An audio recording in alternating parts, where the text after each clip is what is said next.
Après toutes ces prières, Donald Trump vient d'être gracieux d'une protection divine.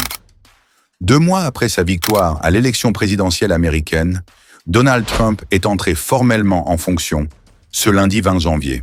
Comme à chaque investiture, le président élu prête serment sur la Bible, s'engageant à protéger et respecter la Constitution du plus grand État du monde, les États-Unis d'Amérique, alors que cette cérémonie se déroulait à l'intérieur du Capitole de Washington, D.C., avec plusieurs invités de différents hommes de Dieu venus de partout dans le monde, entre autres le pasteur Nigeria, l'homme de Dieu William Kumuyi et l'évangéliste Franklin Graham, qui est le fils biologique de l'évangéliste Billy Graham.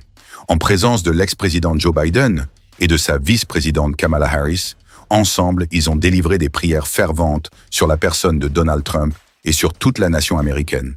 Nous osons croire que cette nation serait une bénédiction pour le monde. Suivons ensemble. Des milliers ont reçu Christ comme Sauveur et Seigneur. William Kumuyi est ici pour prier non pas pour les églises d'Afrique, mais prier pour les églises d'Amérique. Nous vous souhaitons la bienvenue, monsieur. S'il vous plaît, venez prier pour nous, afin que nous nous tenions debout et écoutions ce que Tony vient de dire.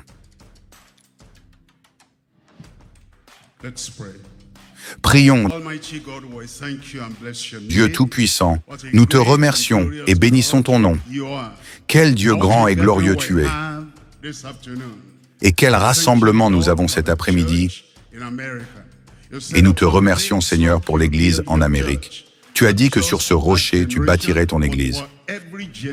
Non pas juste pour cette génération, mais pour chaque génération. Et tu dis que les portes de l'enfer ne prévaudront pas contre elle. Seigneur, bienvenue dans cette préparation de la célébration de Donald Trump, le président de demain. Nous demandons au Seigneur de lui accorder la sagesse et d'accorder à l'Église l'unité, le renouvellement, la connaissance, la vision, la franchise pour dire la vérité au pouvoir. Et nous prions pendant que vous connectez l'Église avec le leader, nous prions Seigneur que ce soit une bonne unité, que vous aidiez le président et que l'Église reste l'Église. Ravivez votre Église, restaurez votre Église, afin qu'il y ait la sainteté et la justice que vous attendez de votre Église. Et l'Église aura un ministère significatif au sein du gouvernement. Ainsi que dans la nation, conformez-vous à cela. Seigneur, réponds à la prière de ton peuple pour cette nation d'Amérique. Au nom de Jésus, nous prions. Amen.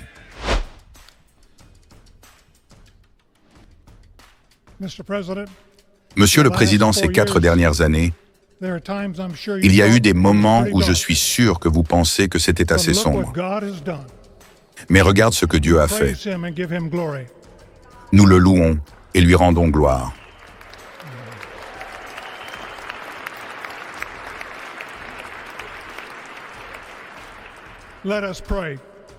Prions.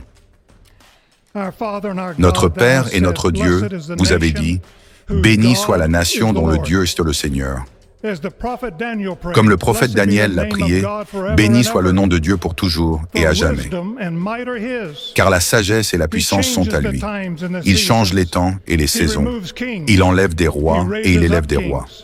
Il donne la sagesse aux sages et la connaissance à ceux qui ont de l'intelligence. Père, aujourd'hui, alors que les présidents Donald Trump prêtent serment une fois de plus, nous venons dire merci. Ô Seigneur, notre parrain, lorsque les ennemis de Donald Trump pensaient qu'il était à terre et hors d'état de nuire, vous et vous seuls lui avez sauvé la vie et l'avez relevé avec force et puissance par ta main puissante.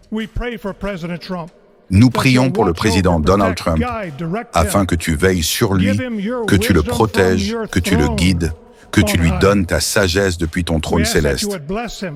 Nous te demandons de le bénir et que notre nation soit bénie à travers lui. Nous te demandons également de le faire.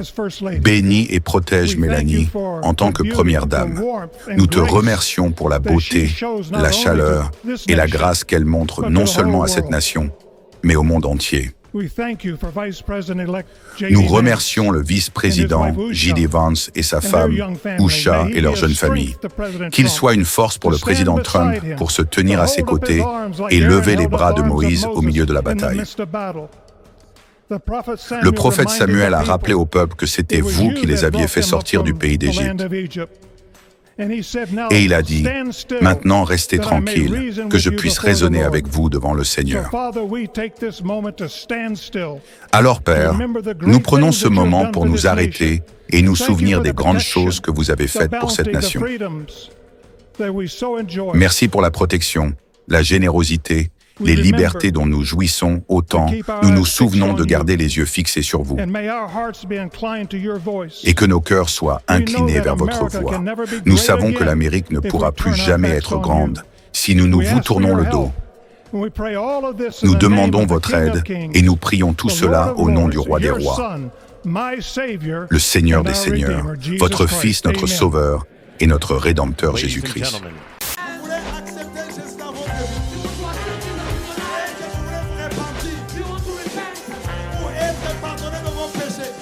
C'est pourquoi, mes amis, vous ne pouvez pas croire dans un prophète qui vient qui dit que lui, il est le chemin. J'étais païen, j'étais beau. Je deviens chrétien, je deviens vilain. Comment? Le silence, ce n'est pas un vide, c'est un puissant langage de celui qui sait ce qu'il fait. C'est le langage du mature.